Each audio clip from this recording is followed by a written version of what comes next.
আসসালামু আলাইকুম ওরহমতুল্লাহ বারাকাতুহু। বিসমিল্লাহির রহমানির রহিম। আলহামদুলিল্লাহি রাব্বিল আলামিন ওয়াসসালাতু ওয়াসসালামু আলা সাইয়্যিদিনা মুহাম্মদ ওয়া আলা আলিহি ওয়া আসহাবিহি আজমাইন।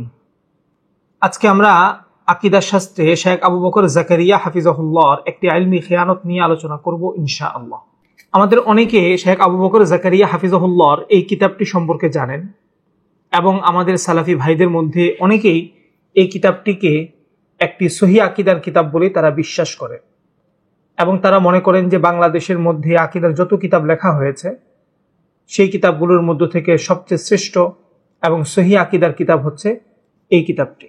কিন্তু বাস্তবতা হচ্ছে এই কিতাবের মধ্যে শেখ আবু বকর জাকারিয়া হাফিজাহুল্লাহ বহু ইলমি খিয়ানত করেছেন।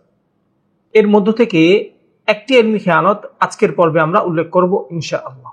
এই কিতাবের ৯৭ নম্বর পৃষ্ঠায় শেখ আবু বকর জাকারিয়া হাফিজাহুল্লাহ একটি শিরোনাম দিচ্ছেন, রাসূলুল্লাহ সাল্লাল্লাহু আলাইহি ওয়াসাল্লামের হাদিস থেকে আল্লাহ তাআলা কর্তৃক তার আরশের উপরে থাকার প্রমাণসমূহ। অর্থাৎ শেখ আবু বকর জাকারিয়া হাফিজাহুল্লাহ এখানের মধ্যে এমন হাদিস পেশ করবেন যে হাদিস একথা প্রমাণ করবে যে আল্লাহ তাআলা আরশের উপরে আছেন। এবং দেখুন, তিনি সর্বপ্রথম হযরত জুবাইর ইবনে মুতঈম রাদিয়াল্লাহু তাআলা আনহু থেকে একটি হাদিস পেশ করেছেন। আসুন আমরা হাদিসটি শেখের কিতাব থেকে একটু দেখে আসি। ১ নাম্বার, অর্থাৎ শেখ আবু বকর জাকারিয়া হাফিজাহুল্লাহ এখানে হাদিস থেকে প্রমাণ করবেন যে আল্লাহ তাআলা আরশের উপর আছেন এবং তিনি ১ নাম্বার বলে সর্বপ্রথম হযরত জুবাইর ইবনে মুতঈম রাদিয়াল্লাহু তাআলা আনহু থেকে একটি বর্ণনা উল্লেখ করেন। এবং দেখুন, এই বর্ণনার মাঝে লেখা আছে, ইন্নাল্লাহা আলা আরশিহি ফাওকা সামাওয়াতিহি, নিশ্চয় আল্লাহ তাআলা তার আসমানের উপর তার আরশের উপর আছেন। উল্লেখিত বর্ণনাটি পেশ করে শেখ আবু বকর জাকারিয়া হাফিজাহুল্লাহ বুঝাতে চান যে আল্লাহ তাআলা সত্তাগতভাবে আরশের উপর আছেন এবং এটা হযরত জুবাইর ইবনে মুতঈম রাদিয়াল্লাহু তাআলা আনহুর আকীদা ছিল। এবার আসুন আমরা এই বর্ণনাটি নিয়ে একটু পর্যালোচনা করার চেষ্টা করি। এই বর্ণনাটি আবু দাউদের মধ্যে এসেছে এবং অনেকেই আবু দাউদের তাহকিক করেছেন। এর মধ্যে একজন বিখ্যাত মুহাক্কিক হচ্ছেন শেখ শুআইব আল আরনাউত রাহমাতুল্লাহি আলাইহি। তিনি আবু দাউদের তাহকিকের মাঝে এই বর্ণনা সম্পর্কে কি লিখেছেন আসুন আমরা একটু দেখি। যেমন দেখুন, ইন্নাল্লাহা আযজা ওয়া জাল্লা ফাওকা আরশিহি, এরপর দেখুন ১ নম্বর টিকাতে লেখা আছে ইসনাদুহু দাঈফুন, অর্থাৎ এই বর্ণনার সনদ দুর্বল। শেখ আলবানী রাহমাতুল্লাহি আলাইহি তিনি নিজেও এই বর্ণনাটিকে যায়ীফ আবু দাউদের মধ্যে উল্লেখ করেছেন। যেমন দেখুন, ইন্নাল্লাহা ফাওকা আরশিহি, এবং দেখুন নিচে লেখা আছে যায়ীফ, অর্থাৎ বর্ণনাটি যায়ীফ। এমনকি দেখুন বাংলাদেশের আহলে হাদিস ভাইরা যে আবু দাউদ বের করেছেন সেখানের মাঝেও দেখুন বর্ণনাটি আছে ইন্নাল্লাহা ফাওকা আরশিহি, এবং দেখুন নিচে লেখা আছে দাঈফুন, অর্থাৎ বর্ণনাটি যায়ীফ। এমনকি আমার আহলে হাদিস ভাইরা যে আল হাদিস নামে যে অ্যাপটি বের করেছেন সে অ্যাপের মধ্যেও দেখুন এই বর্ণনা সম্পর্কে লেখা আছে ইন্নাল্লাহা ফাওকা আরশিহি, নিশ্চয় আল্লাহ তাআলা তার আরশের উপর আছে, এবং দেখুন উপরে লেখা আছে দুর্বল হাদিস। এবার আপনারা একটা বিষয় লক্ষ্য করুন, শেখ আবু বকর জাকারিয়া হাফিজাহুল্লাহ শিরোনাম দিয়েছেন যে রাসূল সাল্লাল্লাহু আলাইহি ওয়াসাল্লাম থেকে তিনি হাদিস দিয়ে প্রমাণ করবেন যে আল্লাহ তাআলা আরশের উপর আছেন। তিনি ১ নম্বরে অর্থাৎ সর্বপ্রথম যে বর্ণনাটি তিনি উল্লেখ করেছেন সেই বর্ণনাটি শেখ আলবানী রাহমাতুল্লাহি আলাইহি থেকে নিয়ে শুরু করে বাংলাদেশের আহলে হাদিসদের নিকট নির্ভরযোগ্য যে কিতাব বা নির্ভরযোগ্য যে মাধ্যম আছে সকল মাধ্যমের মাঝে এই বর্ণনাটি যায়ীফ। এটা হচ্ছে আবু বকর জাকারিয়া সাহেবের সর্বপ্রথম দলিল। এবার আপনারা একটু চিন্তা করুন, এই কিতাবের মধ্যে তিনি যে বর্ণনাগুলো উল্লেখ করেছেন ওই বর্ণনাগুলোর অবস্থা কত নাজুক। এবার আসুন আমরা একটু জানার চেষ্টা করি এই বর্ণনাটি কেন যায়ীফ। শেখ আলবানী রাহমাতুল্লাহি আলাইহি এই বর্ণনাটির যায়ীফ বিষয় লিখেন, ইসনাদুহু দাঈফুন ওয়া রিজালুহু সিকাতুন লাকিন্না ইবনে ইসহাক মুদাল্লিস ওয়া মিথলুহু লা ইহতাজ্জু বিহি। এই বর্ণনার সনদ দুর্বল, বর্ণনার রাবিগণ সেকা, তবে ইবনে ইসহাক মুদাল্লিস রাবি, ফলে তা দলিলের উপযুক্ত নয়। এবার আমি শেখ আবু বকর জাকারিয়া হাফিজাহুল্লাহর প্রতি পূর্ণ শ্রদ্ধা এবং সম্মান রেখে শেখকে জিজ্ঞাসা করছি, আপনি এই জালিয়াতিটি কেন করলেন? কেন আপনি বাংলাদেশে প্রচার করছেন যে আপনার আকীদা হচ্ছে সহিহ আকীদা, কিন্তু যখন আপনি হাদিস পেশ করতে যাচ্ছেন তখন আপনি সর্বপ্রথম যে হাদিসটি পেশ করছেন সেই হাদিসটি হচ্ছে যায়ীফ হাদিস।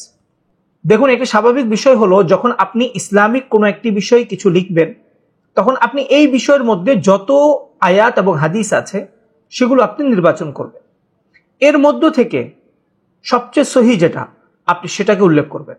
ধাপে ধাপে আপনি পরবর্তীতে আসবেন। আবু বকর জাকারিয়া সাহেব কিন্তু ঠিক সেই কাজটি করেছেন, কিন্তু দুঃখজনক বিষয় হলো আবু বকর জাকারিয়া হাফিজাহুল্লাহ এই বিষয়ের মধ্যে একটি সহিহ হাদিসও তিনি পাননি। তিনি যেটা পেয়েছেন সেটা হলো জয়ীফ হাদিস, এবং সেই জয়ীফ হাদিস দিয়েই তিনি কিতাব শুরু করেছেন। অথচ আমাকে আপনাকে সমাজের সাধারণ মানুষদের কাছে প্রচার করা হচ্ছে এটা হচ্ছে সহিহ আকীদা।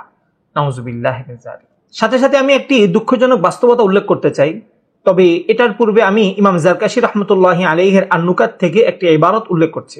ওয়াহাসিলুহু আন্না আদ-দাঈফ লা ইহতাজ্জু বিহি ফিল আকাইদ ওয়াল আহকাম ويجوز روايته والعمل به في غير ذلك كالقصص وفضائل الأعمال والترغيب والترهيب ونقل ذلك عن ابن مهدي وأحمد بن حنبل।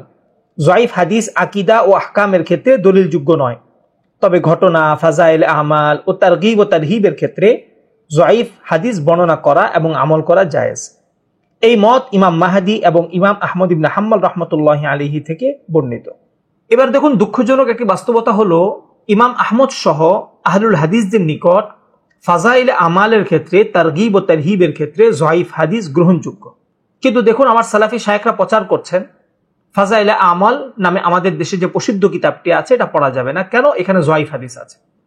অথচ মুহাদ্দিসিনে কেরামদের নিকট কিন্তু ফাজাইল আমালের মধ্যে জয়ীফ হাদিস গ্রহণযোগ্য।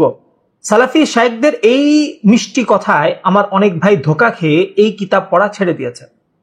পক্ষান্তরে দেখুন, সকল মুহাদ্দিসিনে কেরাম এবং আহলুস সুন্নাতি ওয়াল জামাআতের নিকট নির্ভরযোগ্য বক্তব্য হচ্ছে আকীদাতে জয়ীফ হাদিস চলে না। সেখানে শায়েখ আবু বকর জাকারিয়া হাফিজাহুল্লাহ আকীদার কিতাব শুরু করেন জয়ীফ হাদিস দিয়ে, বাহিরে প্রচার করেন আমরা যেটা দিচ্ছি সেটা হচ্ছে সহিহ আকীদা। নাউজুবিল্লাহ মিন যালিক। জানি না আমার সাধারণ মুসলিম ভাই বোনরা কবে এই বাস্তবতাটা অনুধাবন করতে পারবেন, কবে তারা বুঝতে পারবেন সালাফি নামক এই সমস্ত ঘোমটাওয়ালা শায়েখরা লাল সাদা ঘোমটা দিয়ে আপনাদের ঈমানকে নষ্ট করে দিচ্ছে, আপনাদেরকে দেহবাদী বানিয়ে দিচ্ছে। আপনারা তো মনে করছেন তারা আপনাকে যেটা দিচ্ছে সেটা সহিহ আকীদা, না, মোটেও না। তারা আপনাকে যেটা দিচ্ছে সেটা হচ্ছে জাল জয়ীফের আকীদা। তারা আপনাকে যেটা দিচ্ছে সেটা হলো সুস্পষ্ট দেহবাদীদের আকীদা। এজন্য আমি আমার তরুণ আহলে হাদিস ভাইদেরকে অনুরোধ করব, সালাফি নামক এই সমস্ত শায়েখদের থেকে সতর্ক থাকো। এরা আপনাকে সহিহ শিরোনামে আপনাকে ধোঁকা দিচ্ছে, এরা সহিহ শিরোনামে আপনাকে দেহবাদী আকীদা গিলাচ্ছে, এরা সহিহ শিরোনামে আপনাকে একটি জাল জয়ীফের আকীদা গিলাচ্ছে। আল্লাহ তাআলা আমার তরুণ সালাফি ভাইদেরকে বুঝার তৌফিক দান করুন, আমিন। আজকের আলোচনার খোলাসা, শাইখ আবু বকর জাকারিয়া হাফিজাহুল্লাহ রহমান আরশের উপর উঠেছেন এই কিতাবের 97 নম্বর পৃষ্ঠা থেকে তিনি নবীজি সাল্লাল্লাহু আলাইহি ওয়াসাল্লাম থেকে হাদিসের মাধ্যমে প্রমাণ করার চেষ্টা করবেন যে আল্লাহ তাআলা আরশের উপর আছেন। কিন্তু দুঃখজনক বাস্তবতা হচ্ছে তিনি সর্বপ্রথম যে বর্ণনাটি উল্লেখ করেছেন হযরত জুবাইর ইবনে মুতাইম রাদিয়াল্লাহু তাআলা আনহু থেকে, এই বর্ণনাটি খোদ আহলে হাদিসদের নির্ভরযোগ্য ব্যক্তিদের নিকটই জয়ীফ হাদিস। 2, আমরা সকলে জানি আকীদাতে জয়ীফ হাদিস গ্রহণযোগ্য নয়। ফাজাইলে আমালের ক্ষেত্রে, তারগীব ও তারহিবের ক্ষেত্রে জয়ীফ হাদিস গ্রহণযোগ্য। সুতরাং আমরা শাইখ আবু বকর জাকারিয়া হাফিজাহুল্লাহর এই বর্ণনা উল্লেখ দ্বারা আমরা যেন কেউ ধোঁকা না খাই। আর বাস্তবতা হচ্ছে রহমান আরশের উপর উঠেছেন এই কিতাবের মধ্যে শাইখ আবু বকর জাকারিয়া হাফিজাহুল্লাহ কি পরিমাণ জালিয়াতি এবং খিয়ানত করেছেন এটা আপনি কল্পনাও করতে পারবেন না। যদি আপনি এই বাস্তবতা বুঝতে পারতেন তাহলে আপনি শায়েখকে থুতু দিতেন যে আপনি লাল সাদা ঘোমটা দিয়ে, টুপি মাথায় দিয়ে, দাড়ি রেখে আপনি কিভাবে আমাদের ঈমান নিয়ে ছিনিমিনি খেললেন। তো আমরা ধাপে ধাপে ইনশাআল্লাহ আপনাদের নিকট এই বিষয়গুলো তুলে ধরার চেষ্টা করব। আল্লাহ তাআলা আমাদের সকলকে তৌফিক দান করুক এবং সালাফি নামক এই দেহবাদী আকীদা এবং এই জাল জয়ীফের আকীদা থেকে আল্লাহ তাআলা আমাদের সকলকে সতর্ক থাকার তৌফিক দান করুন, আমিন।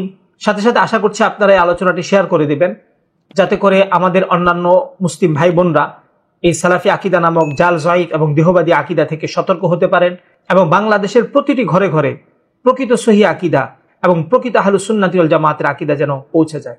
আল্লাহ তাআলা আমাদের সকলকে তৌফিক দান করুন, আমিন। ওয়া আখিরু দাওয়ানা আনিল হামদুলিল্লাহি রাব্বিল আলামিন।